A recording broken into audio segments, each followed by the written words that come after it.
Hello and welcome. This is the 106th Fleet first ever podcast. Today's date is 2/16/2011. I have some people in here today that we are going to discuss a couple of topics. And currently in the room here with me is Vice Admiral Jazu of the 106th Fleet, Commodore Jeeves of JAG, Alex McCormick, and Steve Cutter. Welcome. Thank you, Jeremy. Hello. Feels good to be back. Welcome. Alrighty. Well, tonight we're going to discuss a few general topics. The first one we're going to go through is the new featured episodes, Cloaked Intentions, which is number 3 in a series of featured episodes that Cryptic has promised they will continue. We'll start on down the list. If you guys want to give your thoughts and insights to them, go down in order with your name where they appear in the list. Jazu, go ahead. Well, I've only got some way part through the second episode, but the first one was pretty easy with the Delta Flyer with that 360-degree rate of fire. I kind of liked the storyline based off of it. And how do you feel Cryptic did with the first and second episode for keeping you intrigued and that sort of thing? Well, first episode really hit home because not only the graphics intrigued me, but also the storyline. It seemed like they pulled it from the Next Generation, one of the movies with the base weapon type base. So I definitely wanted to keep playing to see if that type of weapon or even some of the known characters from the universe actually showed up. Yes, it will be interesting to see what Cryptic gives us in the future. Seldrin? I thought it was pretty cool. I'm really enjoying the whole aspect of more specific stuff to do just based on your class. Like getting through that detection grid had a multitude of ways of getting through it, and even one without even requiring a class in general. That Nebula was absolutely awesome. The way it distorted everything from your mini map to your actual in-game map, that was well done. The second one, again, I actually liked the second one better than the first one. Of course, that might have to do with the fact that I run at much lower graphics than you guys, so I couldn't see the awesomeness that was the first area. But I went through and read every single one of those in the second one, because if you go and read all those panels, there's a lot of interesting stuff. Especially if you play both Klingon and Federation, you'll be like, yeah, I remember that, or hey, I know about that, or I dealt with that, or hey, wait, they're actually talking about my character. If you want to know more, I'm not going to spoil for you. You can go play Klingon yourself and learn what exactly I'm talking about. So, have you completed it on both your Klingon and your Fed character? Yes, I have. Pretty much the same. Only difference is I got to go through Pi Canis and then to Psi Valorum through Pi Canis. That's about the only difference, and a few name changes. So what do you hope to see from the storyline where it currently sits at now? I mean, were you expecting what they gave to you in this last session of the featured episode? I like the fact that they're actually doing more with Remans. That's one thing that Star Trek could have always done more with. The Remans as a slave labor, especially after the introduction of Star Trek Nemesis. Obviously, there wasn't much series to go on after that but other than that, storyline's pretty cool. You actually learn a little bit more about the Klingon aspect, because apparently the Klingons wanted to have some sort of alliance with the Remans after the destruction of Romulus. But again, I won't go into too much more about that. That can be found out as easily as just doing the Klingon version of those missions, and make sure you read everything. Alrighty. Alex? Well, to go back a little more generally to your question of, does it keep you intrigued and that sort of thing, I find the first time I've done any of these feature episodes from any of the 3 series, I've liked it. I really get into the story. I read all the dialogue, all that sort of stuff. So in that regard, the Romulan stuff has been pretty good. It's held up pretty nicely. am I going to feel as into it when I get around to doing it on my 7th character, or when I level up a character in 3 months and do it all over again and again and again and again?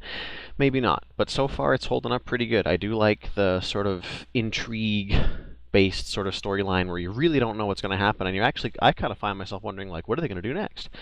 Which is nice. In the first mission, I think, visually speaking, the vault was great. Outside, inside was just a whole other thing, but I actually flew around out the outside of it and really had a good look at it. Once I got past, the grid that you can actually enter. Before I beamed down, I took a good fly around, and it is massive. It looks way bigger once you see both sides of it. Most people probably only see it from the front. And that environment was just wicked.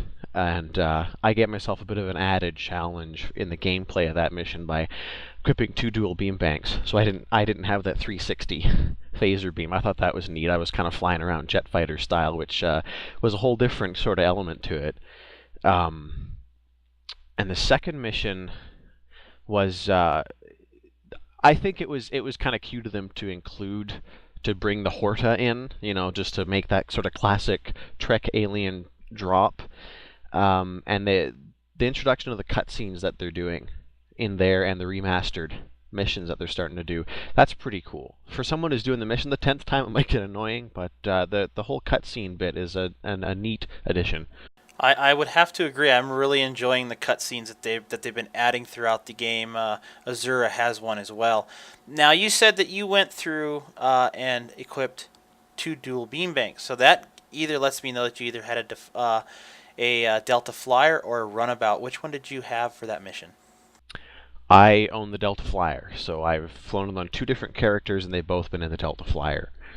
The reason I ask is you do get the Type 8 flyable shuttle at that point, but Dan Stahl himself has recommended you either fly the Delta Flyer or the Runabout for that mission, just for the simple fact is how they're equipped. So, yeah, I did the same thing. I bought the Delta Flyer and from the C-store and couldn't wait for it to be crafted and flew that myself. I took it a little differently. I took the 360-degree phaser array on there and a dual beam bank, which kind of takes the spot of the turret since they gave us the 360-degree beam weapon.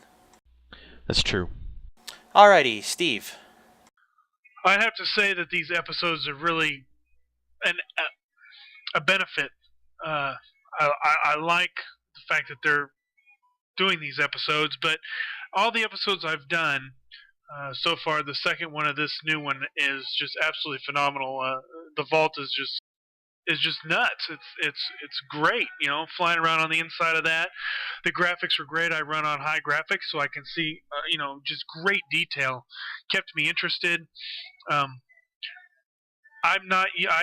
got a runabout that I've had forever that I used when we used to do the runabout PvPs. So I still have that. I equipped it, and it did just fine. It worked. I spent money on other things, so I didn't get the Delta Flyer, but the runabout worked just great. I'm familiar with it. I've got all the weapons I want on it. But as far as the episode goes, this is by far my second favorite. But the graphics and stuff for the second episode of this season is just phenomenal, just unreal. And I can't wait to see more. Yes, I truly believe that the best way to immerse yourself in the game of Star Trek, if you're in it for the graphical aspect, is to be able to play it on the highest setting possible. I know a lot of people aren't able to do that, and you still get a very great idea and setting placement visual of the game as well. And but if you can play it at the high setting too, it just adds that much more. Alrighty, so out of all the featured episodes so far, and when I say all, I mean the 2 and the third one that they've started, what would you have had to say right now is so far by far your favorite one? It doesn't matter if it was during the time when you were going through it, or after you completed it. And let's go ahead and start with Steve. My favorite episodes so far throughout new STO, as I've come to call it, is it'd have to be. Oh, I can't remember the name of it now. You're dealing with the Davidians and going back in time and meeting some of the older characters and seeing things how they were when Star Trek started. That was my favorite episode of all. That took the cake for me. Just going back in time and seeing the star bases back. When everything first began. Maybe not first began, but during the Kirk era. That really did it for me. So you like the fact that they've taken us back in time, and visited the era and the genre of the what I like to call the Kirk era. Absolutely, that was that. Yeah, it's just the fact that they had to make sure that the history was correct, because I mean, this particular game itself follows, as I've seen it, follows 3 different Star Trek timelines, and they're trying to mix all 3 of them into one. And personally, I think that is absolutely phenomenal, but it's difficult. And when you incorporate an old timeline with the future, you never know what you're going to get, and they did an excellent job. One last question for you, Steve. Do you think that that what they did has altered the timeline we sit in right now in STO? This STO timeline is something else. I'll tell you. I'm having a hard time following it, because I see things that, that's what would have happened, but then I say, well, no, that's not how it went, and it confuses me. And I consider myself a Trekkie. I've watched all the movies. I've even used Star Trek as a topic of discussion in the speech class. But as far as them allowing us to go back in time, and that us going back in time affecting this timeline, no, I don't think it did. Aye. Alex. Well, I think at the taking into account the time that each of the sort of feature series came out and how I felt about them at that point, I'd have to say the one that's had the biggest sort of effect on me, it's got me the most excited, was probably the first one, the Breen Deferi one. And that might only be because it was the first one, and it was this whole new thing. It wasn't just a new series, it was a whole new concept. And it had a lot more novelty to it. And, I mean, now it's almost a bit tedious for me, because I've done them all so many times on different characters to go back and have to repeat them. But at the time, the Deferi series were I didn't get as excited on sort of day one about any of the other ones as I did about the Deferi one. But looking back at what I've played so far, I think the Davidian series has so far, in actual sort of how it was to play, was the best. The episode, the one where you go into the old, the present, which was on a station under levels, and you meet that crazy hologram. I think that was a wicked. I think that's the best weekly episode out of all 3 series so far. Yeah, that I would have to say that actually scared me when I first encountered that in that mission with the hologram down in the lower decks, because I had never ever thought that would be implemented as a part of the game, and have this voice, this eerie, spooky voice come on, and kind of an enchanting voice yet on top of it. I can't exactly remember what he said, but I just remember hearing it, and it was really, really intimidating, scary, so to speak. Anakin. Yeah, it was pretty eerie. And I think another one of the nice, they added a nice touch to that, which was itself a nice touch, and that's that the voice actor recorded each of those sound bites a couple of different times, and they did different effects, and they had him say it in different ways. So I've done that mission, half a dozen or how many times, and I've heard a couple of different ways, he pronounces things in a different way, or he uses like a different tune when he's kind of sort of singing, or he laughs a bit more maniacally, and I thought that was great. Yes, it's definitely was a mission of great satisfaction. Alrighty, Jeeves. Well, I think I'm gonna have to agree with Steve. One of my favorite ones was the going back in time. The fact that the Night of the Comet was the last one of the Davidian series where you actually got to do the slingshot effect. Now that was absolutely awesome right there. But then it kind of trailed off, and I mean, what started with a great hope, it kind of went like, well, there's the comet right there, let's just blow it up. No, you got to go on the station to save everybody on the station. Well, then you end up having to mix a stupid drink for a chick who's like, oh my gosh, I'm so stressed out. And it's like, okay, whatever. But everything old is new was the one right before it, where he went back and helped McCoy. That one had to been my favorite, just because of the simple fact of trying to run around, not killing anybody, and actually trying to lock them into rooms and stuff like that. And yeah, I think that one was my favorite one, just because you got to go back, help out McCoy, who is always my favorite of the original cast, because his smart aleckness and his cantankerous attitude, and the fact that I, like him, probably would not want to beam anywhere for fear of losing my molecules somewhere. Now, you did mention about the slingshot. That was something that was new to the game as well, and I don't think they've done it quite, or they've done it again anywhere in the game. But it requires a certain set of variables to be met to actually complete the mission, and it's a set of variables that don't require UI interaction. So in other words, you don't have to click a box, fly here, click a box.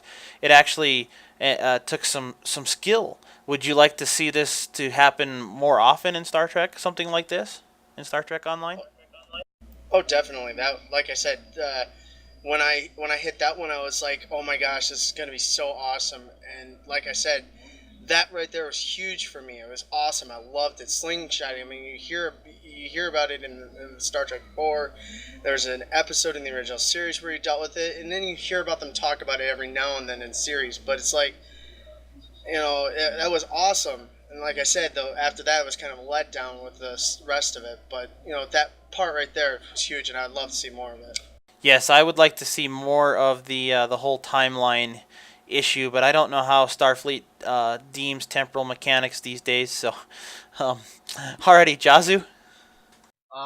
Well, I like the Davidians, I like the Breen, but I would have to put my vote in for that first episode of the Romulan series, just because the graphics were second to none. And yeah, you get to go back in time. You've already gone back to time in another storyline episode that you've actually had to actually compete, and you actually did go up and you helped defend a Kirk era Enterprise ship with Spock talking to you. So, okay, that's been done. But Romulans with a secret Borg technology base, I kind of like it. Roger. Now, you talk about Spock and hearing Spock in that one mission. It's the one, I can't remember what the name of the mission is, but you go through the portal. Would you like to see more voiceovers of famous cast and characters from Star Trek lore? Most definitely. Not only would I like to hear voiceovers, but I'd like to see them take a more active role in STO, because as far as I'm concerned, Star Trek Online just celebrated 1 year, as well as the 106th Fleet. But they're part of the Star Trek universe as well. I'd like to see them take an active role into the Star Trek universe. Alright, well, we'll go ahead and touch on a few more topics here on this particular thing before we take a break. And what we're going to... is anybody aware of the accolades from any of these, or specifically the latest featured episode, which is Cloaked Intentions? Oh yeah, those are awesome. Now, I know they do require you to team up with a actual human player of all three classes to achieve all of the accolades, but there are actually a total of 5. Does everybody know what they are? I definitely don't know 5 of them. I got the tactical. Do you want me to list them? Yes, sir. If you know them, go ahead. There's first off, you got the 3 for each of the different classes. Then you got 1 for going into the off path, and picking up and pretty much saving the Horda and talking to it. You get one for that one. Then the fifth and final one is choosing diplomatic responses, every single one. And as far as I know, you need to be ambassador to get all of those. And you cannot group with somebody to get that one, to get that accolade. You have to be an ambassador yourself answering the questions. Yes, I've heard that as well. I can actually confirm it because I was with Trube running him through it, and he did not get the accolade after selecting all the diplomatic responses from that Mine Enemy episode. All right, and before I open it up for general discussion on this, on this current topic we're discussing now, is anybody aware of the peaks that the preview peaks that are that are given to us as an enticement for featured series of this Cloaked Intentions? I've heard of a couple. Does anybody know of what they might be or what they are? From what I'm seeing, STO before a new feature launch will be posting like a 30 to a minute video, basically just previewing the episode.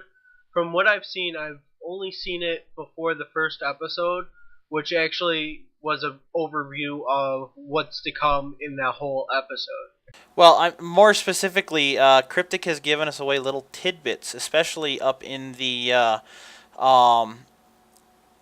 when you review your logs up top, or when you scan your logs when you go back to your ship after the mission is almost complete when you're done on the ground. They talk about Kalis. Do you think we could possibly see Kalis in with the very short future? Yeah. If you want to know about Kalis, go play Klingon. Well, I was about to say the same thing. We Klingon players do get to see Emperor Kalis, as in the the cloned character guy from the TNG episode, gallivanting around, and you kind of join him on a little quest of his. But it'd be interesting to see Federation characters able to encounter him. That gallivanting around with him is what results in that cool bat'leth that all Feds drool over Klingons having. Sharts or Kalis. Well, the reason I say this is because, like I said, when you go up to examine your logs, you have to correct some discrepancies in the logs and in the data files and stuff. And one of the things they talk about that you correct, or in one of the ones that you correct, Kalis is talked about. And word through the grapevine is Kalis will probably be showing up, or will be showing up in a future series. I mean, of this series, an episode of this series, or at least one in the future of an actual featured episode, which I think would be a great added bonus. To see Kalis as a Federation side. That's an interesting prospect for sure. Alrighty, we're going to open this up here for the next few minutes before we take a break here, and general conversation. Anything you guys want to discuss in particular about the featured episode of the current featured episode, or featured episodes of the past? Jazu, let's start with you. Really, I would like to see some more Borg. I'd like to see a future episode dealing more with the Borg. Alrighty, Seldrin? I haven't seen any of these videos you guys were just talking about a little bit ago about the previews for what's coming in these featured series. But I actually hope it has a lot to do with picking off where the Romulan story left off, like it's supposedly doing, and that means more Iconian stuff, which actually also involves the Undying. So kind of a merger of the two, both the Romulan and Undyings. So I'd like to know more about the Iconians. Alex? Well, things in general about the feature episodes. Well, this is actually really quite specific, the little tidbit for anybody who didn't do the whole Top Gun dual beam bank thing in the vault.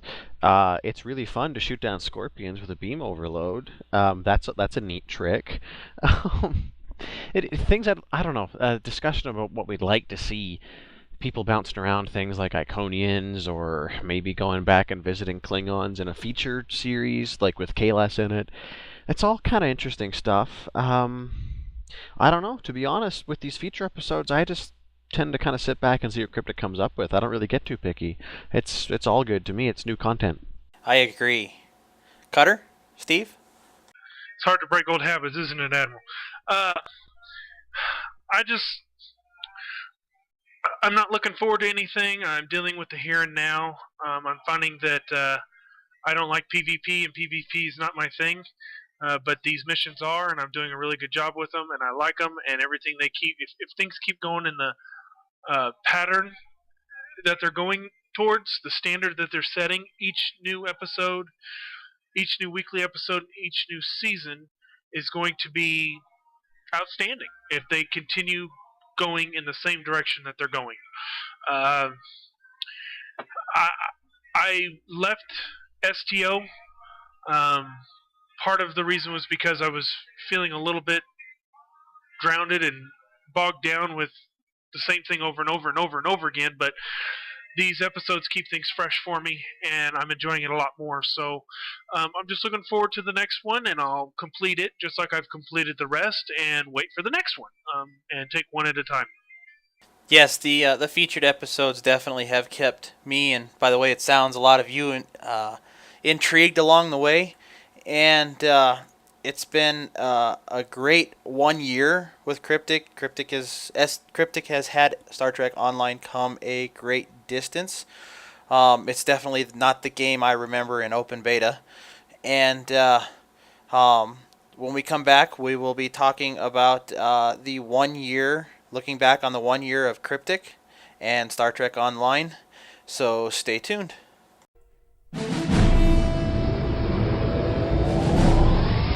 106th Fleet. Their mission to provide Starfleet a rapid, multi-role response to any threat, including special task force missions or large-scale fleet engagements. Drawing ships and personnel from all branches of Starfleet operations, they constitute a highly trained and flexible task group for any mission. Whether it's battling the Borg, the Cardassians, or the Klingons, 106 is the tip of the spear, the cutting edge. 106th Fleet, boldly going to the front lines to restore peace to the Alpha Quadrant.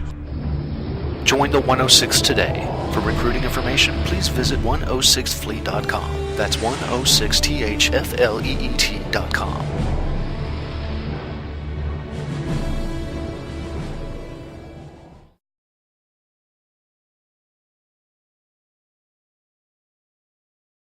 Welcome back to the 106th Fleet Podcast.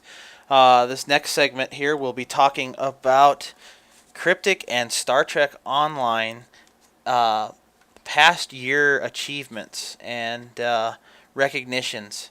They've made some great improvements. This game is definitely not the game I remember when I went through it. It started at open beta, and here we are just a little bit more than a year later, and the game is still surprising us at pretty much every turn. So now I'm going to go to the folks I have with me here again tonight, and we'll open the floor up for discussion, what you want to talk about concerning the past year, and we'll start with Alex. Well, where do you start? I guess you start with the start. One thing that's always been really, not foremost, but it's really been in my memory of the early part of the game, and it's not a big issue, but it's just one of those little things that really stood out big for me was like an open beta, and I think even for a little while once the game went live, some of the ship devices, like weapon and engine and shield batteries, they didn't have the icons they do now. They had icons that it looked like they pulled straight out of Champs. And, you know, I mean, we all know that Star Trek Online is based on the same engine as Champions Online is. It does make sense, especially when Atari is telling you to make a game right now. But I don't know. Parts of the game felt incomplete to me when it went live, and that was really disappointing. The Star Trek fan in me was going to stay dedicated no matter what, but there was just a real sense of incompleteness about the game, and I was like, you know, I really hope they get on this as quick as they can. And I really feel, in a general sense, I think they've done a pretty good job. They really cleaned stuff up in the first couple of months, and now they can actually focus on making the game better. They've got a whole year ahead of them to do nothing but make the game just better instead of finished, which is going to be exciting. Now, a lot of people come from other MMOs, and since we've brought up Champions Online, a lot of people, like I said, have come from other MMOs. Warcraft is a big one. What and the sad part is they compare Star Trek Online to these other games. How do you, in your opinion, how do you feel Star Trek Online compares to these other games in the first year? Well, unfortunately, I'm not the best person to ask something like that. Star Trek Online is my first MMO that I've really taken seriously and paid for. I mean, I'm lifetime subscribed, and the first one I really committed to. I've never played WoW, not for 5 minutes. And that's the big basis for comparison. But one thing that stood out for me when the game was new and WoW players were saying, man, this game sucks so bad, I'm going back to playing WoW, or WoW's this much better, for thousands of reasons they would list. At the time they were comparing the two games, WoW had been out for like almost 7 years. It had been live for, and if I've talked to some people. I know a few of my friends played WoW early on, and I told them about some of the stuff that people were saying about STO being so new and how this sucks and that sucks, and they were like, man, WoW was worse for this and that and the other thing when in its first month or its first 6 months or its first year. So it's kind of a tough market when you get any new MMO has to immediately be as good in gamers' eyes as WoW does. Otherwise, it gets all this bad rap. And I don't know how you could possibly do that. They've got almost 8 years now in development since it went live on any game that came out tomorrow.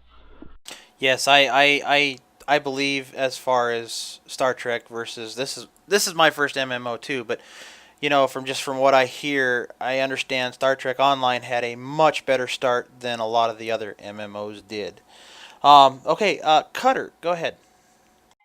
I come from a free MMO called Sea Fight, a pirate ship game. Not in depth as this is, as far as graphics go and gameplay, but it is superior to this, believe it or not, in one instance. And that's, I'm a member of this fleet. We have a NAP, a non-aggression pact with this fleet, but we're at war with this fleet. And the interactions between the other players on the maps and other players in the game were just so much more intense. I could sail by somebody, fire upon them, start a battle, their fleet come assist them, my fleet come assist me, and have an all-out 40, 50 ship battle right there. They had islands that we had to defend. If you went near somebody else's island, it automatically fired on you. You had to buy the best stuff to equip it with. For me, that aspect needs to be brought into this game. The ability to not just set up a PvP matchup and then wait and be redirected to another map. Be able to fly near somebody and open challenge them in open space or something like that, to where others can respond or join into the PvP match when a distress call is sent out. Other than that, this game here, with all the changes, the first year of STO has absolutely just been phenomenal. I am not a fan of WoW. I never have been a fan of WoW. I will never play WoW. I am playing DC Online. It is similar to this in many respects. Its graphics level is much higher than STO, but you also pay for that over time. But STO, as far as the last year goes, and what I've seen, I haven't been with it since beta, but I've been with it shortly thereafter, and from what it was when I first started playing till now, nothing but congratulations and good job. I want to see more. I can't wait to see more as far as what they're going to do with what they have developed. I am no longer worrying about this game going under and them shutting it down. Yeah, I know a lot of people thought that in the early stages, and even in the first few months, that the game wasn't going to make it very far. And look where we are today. I am one There's a lot of things that Cryptic could do to improve it, but I also stand behind what they are doing, and kudos to you guys there. The game is awesome so far. Alrighty, Seldrin, go ahead. Well, here's where I differ. I am from those other video games. I played EverQuest, I played Dayak, I played Dark Ages of Camelot, for those that don't know. I still play World of Warcraft, and I don't really play STO at all for the gameplay. Yes, it's cool. Yes, it's got, a lot of. I love playing the starship, fighting, shooting them up. I hate the ground combat. Absolutely hate it. But as far as the space combat goes, I could really play it right on the my PS2 has got games of almost comparable graphics and gameplay for space combat, and they're all Star Trek as well. But what I really enjoy about this game is that it's an MMO and it's living and breathing, and I could come on and hang out with fellow geeky Star Trek people and geek out, because I have no friends in real life that are Star Trek fans at all. And with an MMO, you got an ever-changing world, and you know what? We don't have a Star Trek series going on right now, and I'm one of those people who absolutely thought the new Star Trek movie was total crap. That's just my personal opinion. But I love the featured series. I love the evolving world that they're doing. I'm here for the role play aspect, and I absolutely love that part. And that's the whole reason I intend, as soon as I get my tax money back, I'm going to become a lifetime membership. Only reason I didn't do it right away, didn't have the money, still didn't really have the money. I'm one of those that played the games and beta, the Head Start weekend and all that jazz. I quit after the first month because I got bored with it. It wasn't until I joined the 106th Fleet when the level cap happened that that was about the same time the first featured episodes came out, and that just kind of all tied in together to hook me into the game. Gameplay is not that great. Ain't gonna lie, it's not. I don't care for it at all. I think there's a lot of problems, and I think Cryptic's got a lot of work ahead of them. But having said that, I still enjoy the game overall. I mean, it could be a lot worse, and I think the Cryptic guys do deserve a good job. They're not a big budget company, so I'm not sitting here thinking, oh, they should be a lot better. No, they could. There's a lot of better games out there, but for what they're doing, it's almost like the original series. They had a shoestring budget, and they made it awesome. And these guys don't have that much of a budget, and they're making it pretty darn good, I think. And what it doesn't have in gameplay, from my point of view, it makes up in spades in RP value and storyline. Even if it's not hard canon, it's still good enough for me. Well, two of the points I would like to make. I have to admit that this game does draw a lot of the Trekkies together. As far as calling us geeks, I don't know if I'd go quite that far, but I do say we are definitely a breed of our own. The ones that live and thrive off of Star Trek lore. The other thing is Cryptic may. I hope to see that Cryptic gets the rights to a lot more stuff to be able to use for in-game content. I know Paramount has been, or the licensing company has been very restrictive, and I'm hoping now that they see that STO has made a name for itself in the world of MMOs, especially with massive choice awards for 2010, and I just hope the game continues on the pace it's going. Alrighty, Jazu, why don't you give us your insight? Well, not saying I expect big things coming from STO. One of my biggest things I see coming forward is that new multi-vector assault mode. I, for one, will be switching to that escort because I've been looking forward to multi-vector assault ever since I started playing. But to actually quote everybody, fanboys, there was a movie about Star Wars. Yeah, I watched it, but everybody thinks there's a difference between Trekkies and Trekkers. there isn't. We're all one nation, and we all love to just get together and play. And that's what the 106th is about. And, well, I think there's a lot of room to go. Alrighty. Yes. Yeah. There definitely could be some improvement in some areas. Um, I know one of the topics come up just a few minutes ago about being able to fly anywhere and near something and be able to attack something. I actually have an idea on how to do open PvP. I'm gonna quick give you a little rundown of it here. My idea of what I would like to see within the future of Star Trek would be this. Feds can go into Klingon space, however, undetected, and basically you can't challenge anybody. If you're a competing faction going into the other space, you can't actually challenge anybody. But the goal would be to try to get through in and out of their space without being detected. Now, if you are, of course, if you're a Fed character that goes into Klingon space, of course the Klingons can challenge you. They might call for reinforcements. So in other words, this would be an open PvP match. People can come in and go as they please. And basically, if it's one-on-one, you guys, each ship can send out a distress call. Hey, I got so-and-so. I've got a Fed guy in Klingon space in such and such sector block. Instance this and this. Please come and help us engage and defend our sector block. And, of course, the Feds could do the same thing.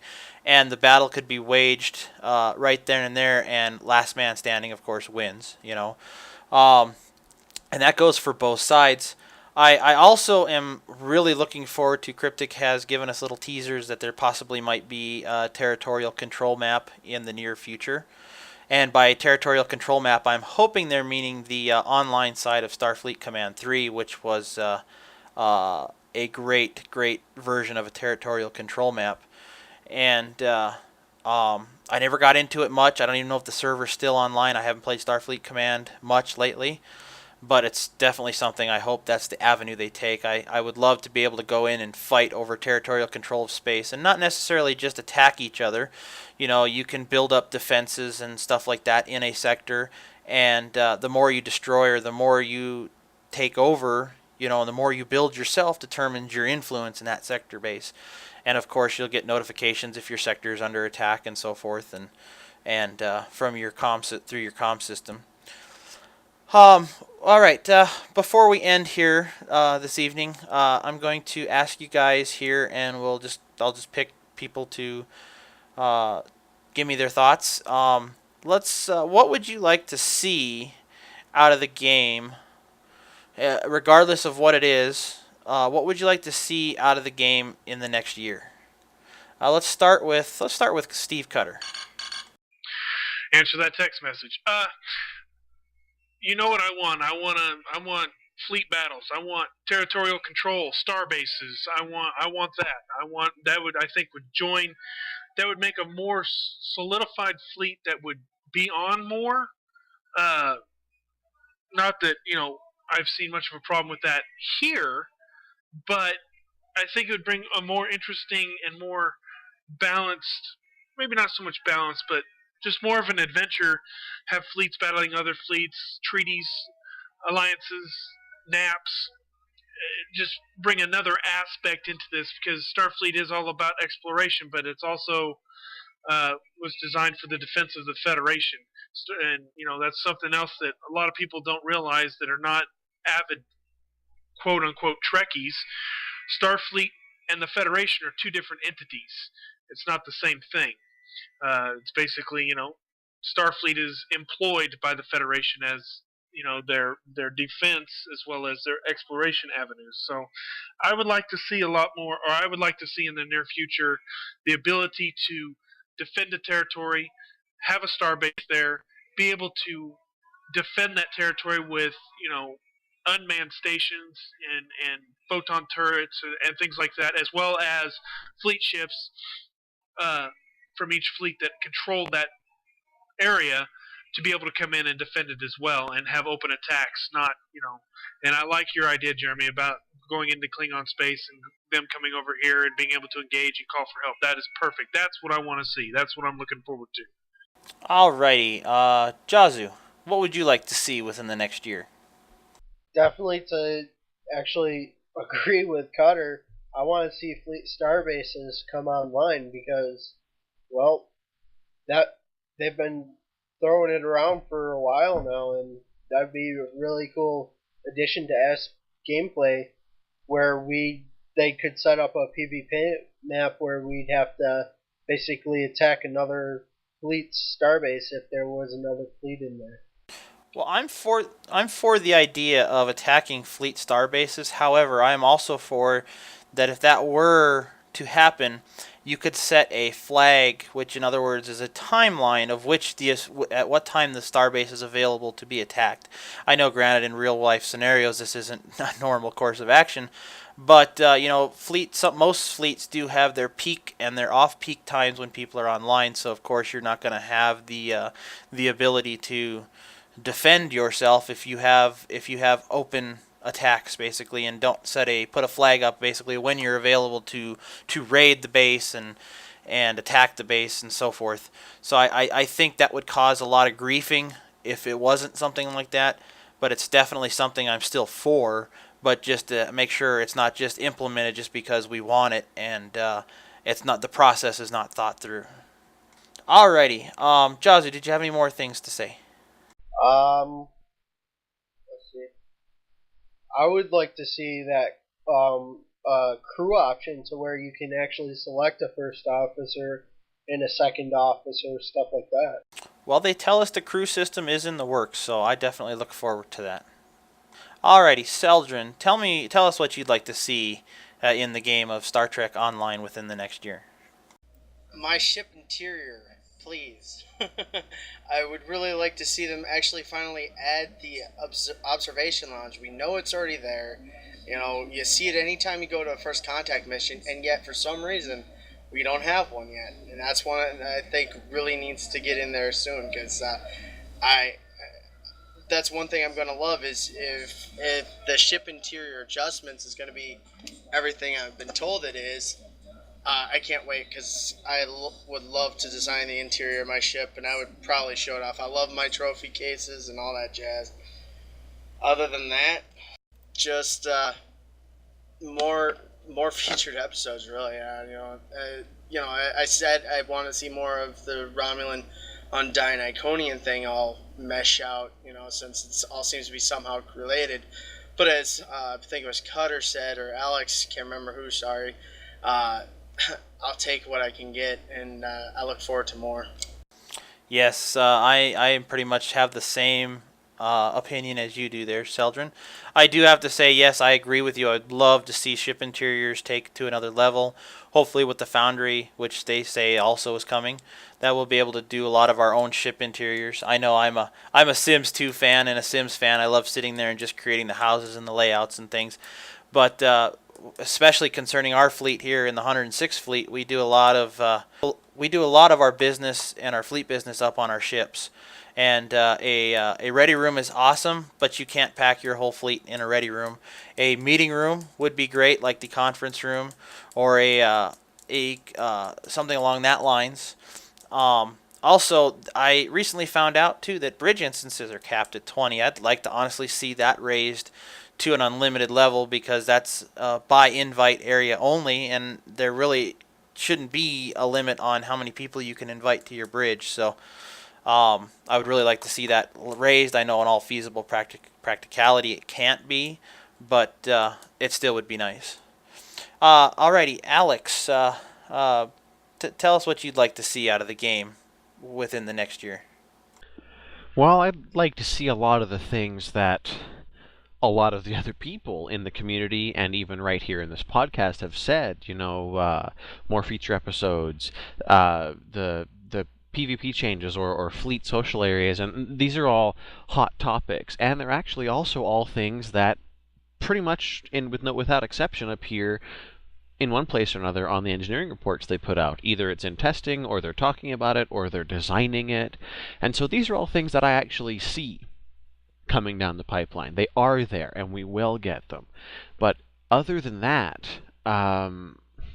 there's There's a few things. I mean, they've been talking about figuring out a way to get rid of the whole deep space encounter random signal contact mechanic. And I think it would be sweet to combine an idea we've been talking about here earlier with players just being able to say, all right, I'm a Klingon. I'm going to go try to fly to Earth now. And damned if the Federation tries to stop me. And, so you see some player cruising through Sirius Sector Block, and you're like, what the hell? So you go after him. And that's the deep space encounter. Like we were saying, this guy is obviously invading our territory. Let's go mess him up. And then other people can join the deep space encounter in the same way they do now, but that would be open PvP. I think that would be a neat concept. I'm sure that would have its problems too. Like if you actually got 50 people in like a fleet like this to just go and raid Omega Leonis, you'd have an instance full of Fed players and there'd be nothing they could do about it. So, as with any other idea, I'm sure there'd be kinks to work out. I just think that'd be a sweet idea. Other than that, I'd like to see a finished Klingon faction that's as fleshed out as the Federation faction is today. And if they can get that done within the year, then I'd also like to see the Romulan faction come out. But I'm holding my breath on that because I don't want them to release the Romulans until they're also ready to go on launch day like the Federation was. And that has been a topic I either seen recently in our fleet or on a forum someplace, that the Klingon, it would have been better to leave the Klingon faction out of the game until it was finished and just solely run Fed, because I guess there's a lot of people concerned with balance issues and things like that. I on one turn used to feel that way, but I know now it's more of an organized event for Klingons, because that's literally all they have to do. Yes, I really hope that they bring out additional factions, and when that happens, the 106th Fleet will be through all of those as well. One thing I did want to note, what I would like to see in the near future, and I think we've all touched on it here tonight, is more fleet-centered activities. Right now, yes, we have a strong fleet here. We have a force to be reckoned with, and but honestly, the game has no real meaning for a fleet beyond the social aspect and the sharing of wealth aspect. And I'm grateful that we have the fleet that we have here, and we can continue to go on, because as STO, we are also celebrating our 1-year anniversary recently within the game, and we look forward to many more. Any closing statements before we end the show for tonight? Sure. Let's go ahead and start with Seldrin. No. I don't have my notes ready yet. Yeah, really nothing other than I enjoy the featured episodes and all that jazz, and yeah, pretty much that's it. Alrighty, Alex, how about you? Got anything you want to say in closing? I can't really think of anything else about the game itself to bring up without starting a whole new 10-minute discussion. But I've enjoyed this little experience of doing our first Fleet podcast. I hope we get some more going. This seems to have gone well. It's actually a bit of fun. It'd be nice to get a few other people in here to maybe broaden the range of opinions a little more. And yeah, it's been a good time. Alrighty, appreciate it. Cutter, how about you? You got any closing things you'd like to say? I've said everything I want to say. I know what I want to see. I know what I'm expecting from the game. I'm in a great fleet that is all about everybody else, and not, have one particular aspect that they're after, like so many other fleets. We're here for each other. We're here to advance in the game. We're it's just phenomenal, and I'm really happy with the game so far. Except for I didn't mention this earlier, but yeah, the ground missions suck, and I hope to see them get better at a later date. But other than that, I'm perfectly content and happy with what's going on, and I can't wait to see more. Alrighty, thank you, sir. Jazu, you're the final one for this evening. You got any closing things you'd like to say before we end the show? Well, to close it out, thanks for listening to whoever listens, and check us out on at 106fleet.com. You stole my line there, Jazu. Alrighty, yeah. Thank you everyone for tuning in this evening, and we hope to do some more of these. Again, this was our first attempt at a podcast, and I hope we satisfied the masses. And we look forward to doing more. Again, you can visit us at http ://106fleet.com. Again, that's 106thfleet.com. It is our website. Stop by, check us out, and thanks for tuning in.